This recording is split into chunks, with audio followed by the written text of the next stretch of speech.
जानती कि तुम मेरे लिए कितनी अहम होती जा रही हो। I can't live without you. तुम्हारे और शहरोज के रिश्ते में अगर कोई भी इफेक्ट आता है तो वो ना सिर्फ तुम्हारे रिश्ते को इफेक्ट करेगी बल्कि मेरे और वहाब के रिश्ते में भी दरार पैदा कर सकती है। अब जो मैं सुफियान के तेवर देखती हूँ तो मुझे नहीं लगता कि वो अपनी बात से पीछे हटने वाला। आपके साहबजादे ने 10 लाख रुपए निकलवाए हैं अकाउंट से और वजह नहीं बताई। सारा इल्जाम सुफियान पे डाल के आप मासूम नहीं बन सकती उष्णा। आपकी वजह से सुफियान मेरे बच्चे की जान का दुश्मन बना है। मैं जाता हूँ सुफियान के पास और उससे पूछ के आता हूँ कि क्यों बार बार उष्णा को कॉल कर रहे वो, और आप मुझे रोकेंगे नहीं, समझ आइए आपको। शहरोज,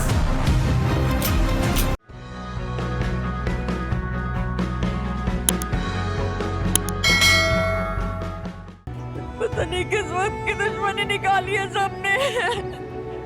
कौन सी दुश्मनी भाभी? मैंने तो सुना था कि क्या सुना था आपने? आपने भी ना दुश्मनी निकालने में कोई कसर नहीं छोड़ी है। हम परेशान हैं, अभी हॉस्पिटल से लौट के आए सदमे में। हमें दिलासा देने के बजाय आप किस बात का गुस्सा निकाल रही है? आप हम सब में अपनी हद में रहकर हमारे जख्मों पे नमक छिड़कने की कोई जरूरत नहीं है। तमीज से बात करो मेरी माँ से सदफ। चुप करो, चुप कराओ यार। लेके जाओ सैफा को। लेकिन आप देख रहे क्या हो रहा है? मैंने क्या कहा है? जाओ यहाँ से। बेटे को पुलिस उठा के ले गई। बेटी हमारे मुंह को आ रही है। ये तरबियत की है। मैंने कहा जाओ यहाँ से। जा रहे हैं, चलो बेटा।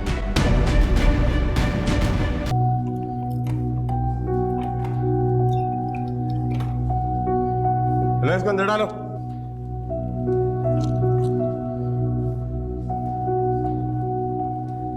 जब मैं कह रहा हूं कि मैंने कुछ नहीं किया है तो आप लोग मुझे यहाँ पे क्यों लाए हैं? आप लोगों को मेरी बात का यकीन क्यों नहीं आ रहा?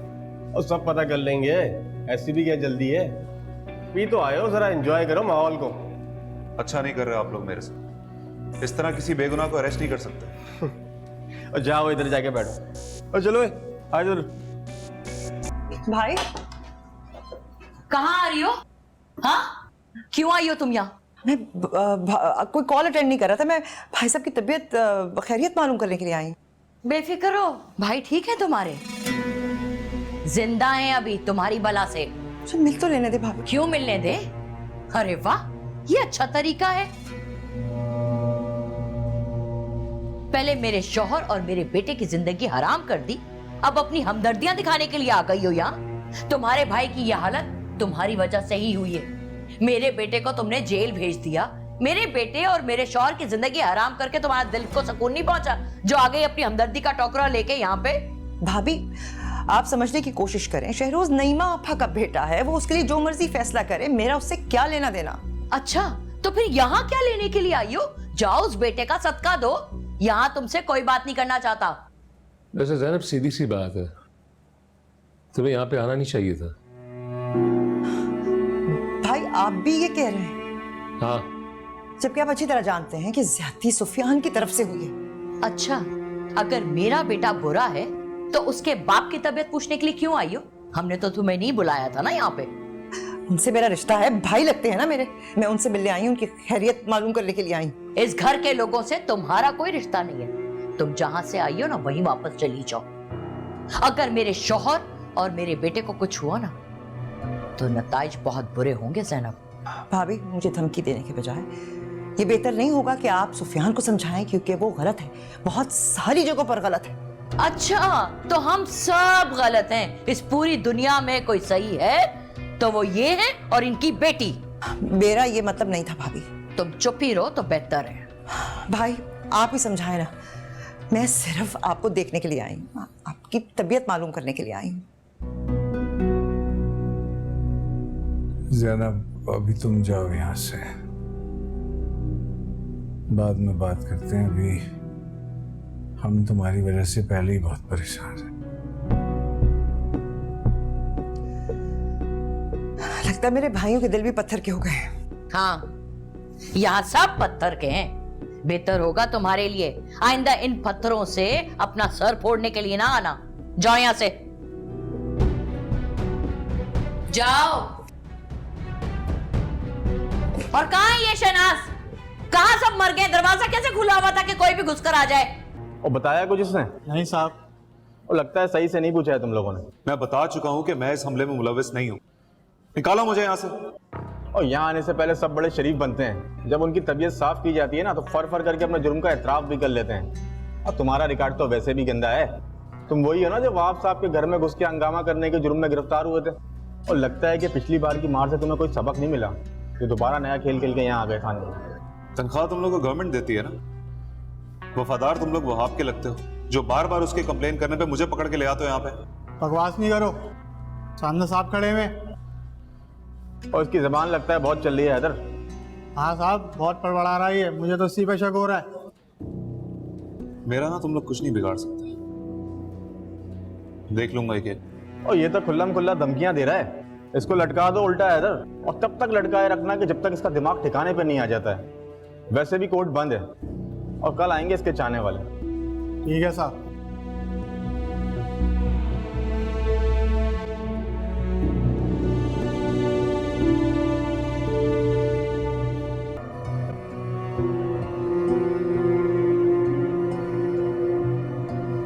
तमाशा देखना।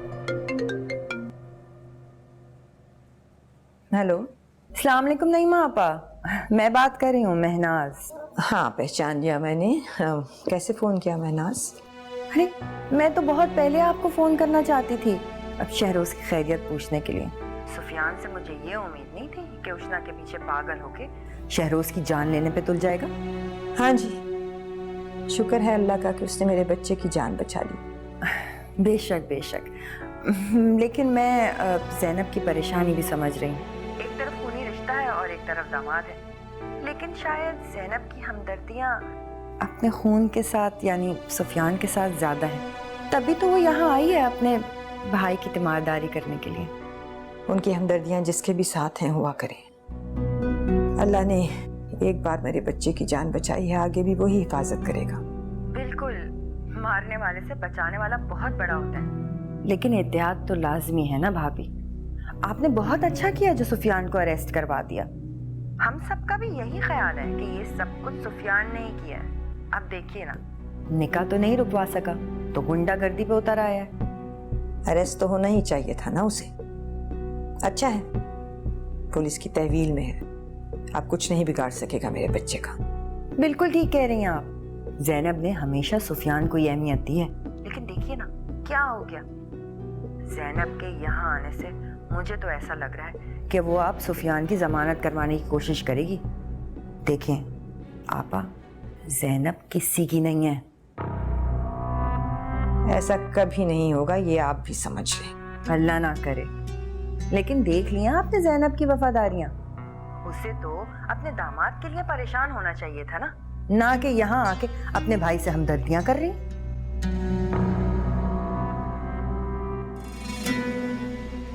फोन काट दिया। खैर, मेरा तो काम हो गया। All right, everybody, let's go. Young man, let's go home. बहुत आराम से बेटे, आप रहने दें ज़ैनब।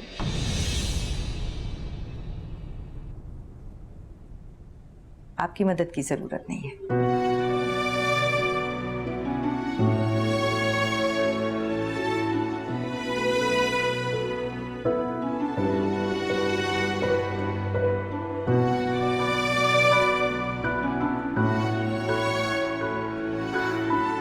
इधर से इस साइड से उतरो बेटे।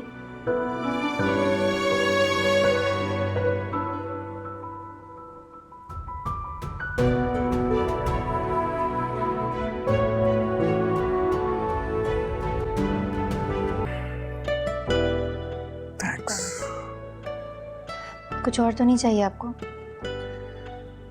तुम पास होना काफी है बस। मैं तो यही हूँ। मैं कर्टन्स ओपन कर देती हूँ, फ्रेश एयर आएगी तो आप अच्छा महसूस करेंगे। मैं ऑलरेडी अच्छा फील कर रहा हूँ, कर्टन्स खोलने की क्या जरूरत है? मौसम आज वाकई खुशगवार है, क्योंकि आपके मिजाज बदले हुए लग रहे हैं। आप मेरे पास होती है ना तो पता नहीं ऐसा क्या है, मिजाज खुद ब खुद खुशगवार हो जाता है। मैं एक काम करती हूँ, आपके लिए कुछ फ्रेश फ्लावर्स लेकर आती हूँ, रूम में रखती हूँ, रूम महकता रहेगा। नहीं, फ्लावर्स मैं खुद लेकर आऊंगा, बस वक्त आने पर। ब्रेकफास्ट? नाश्ता तो करेंगे ना? नाश्ता लेकर आती हूँ। Krishna, thank you, thanks for everything.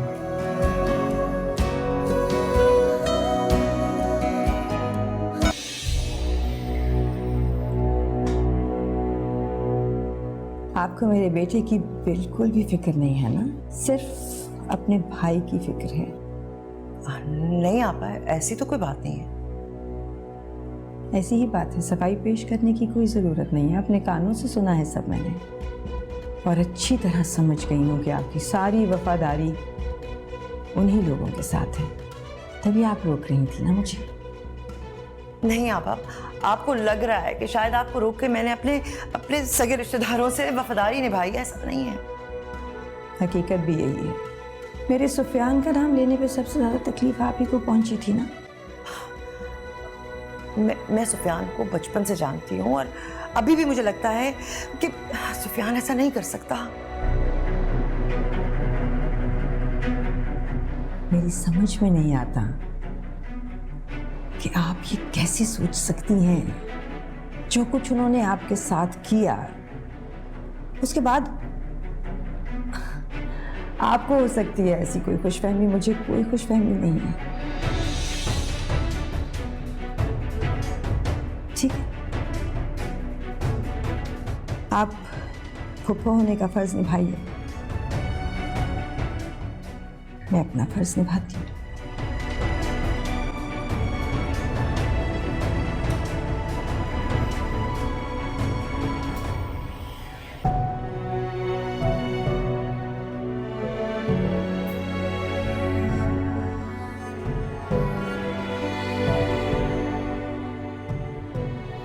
Subscribe and press the bell icon to watch the latest dramas.